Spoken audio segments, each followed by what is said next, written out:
आइए इनसे पूछते हैं कि ये जो सामान जो रखा हुआ है, जो राशन जो है ये बेच रहे हैं जो जानवरों के लिए, लूसन हो गया और इसके अलावा गंदम हो गई, जैसा कि आप देख सकते हैं पीछे, और भूसा वगैरह हो गया, ये आया साल के 12 महीने ये यही काम करते हैं, या सिर्फ इस वक्त चंद पैसे कमाने के लिए किया है, या खिदमत की अगर से किया है, ये इनकी ज़बानी सुनते हैं? अस्सलाम वालेकुम।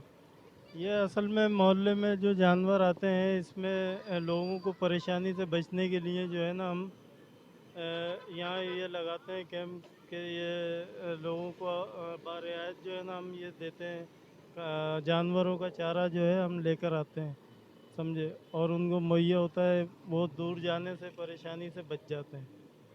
मतलब आप लोगों को सहूलत फराहम करने के लिए जो है वो जी हर साल ये लगाते हैं? जी। आपके 12 महीने का काम नहीं है आपका ये? ये 12 महीने का काम है, लेकिन दूसरी जगह, लेकिन यहाँ इलाकों में जो लगाया जाता है वो मकसद आवाम की सहूलत के लिए, समझे, और अल्लाह की रज़ा के लिए जो है ना, ताकि ये कुर्बानी की रेट तरह। रेट में क्या करते हैं आप? रेट इनके साथ वो आम रेट ही लगाते हैं या मुनासिब करते हैं ईद के मौके पे कुछ? ईद के मौके पे मुनासिब रेट किया जाता है, मकसद हमारे यहाँ जो है मुनासिब रेट है, और जो दूसरी जगहों की निस्बत है होलसेल, जैसे हम वहाँ बेचते हैं होलसेल में, वही हम यहाँ पे बेच रहे हैं। जी नाज़रीन, देखा आपने कि जो है ना ये जज्बा हमारे लोगों में कि ये हर साल जो है वो अपने मोहल्ले के लोगों को, आसपास के लोगों को सहूलत फराहम करने के लिए ये स्टॉल लगाते हैं, और कम रेट पे, कम नरखों पे जो है ये लोगों को जो है ये चीज़ें फराहम करते हैं, ताकि वो अपने जानवरों की बेहतर खिदमत कर सकें और देखभाल कर सकें।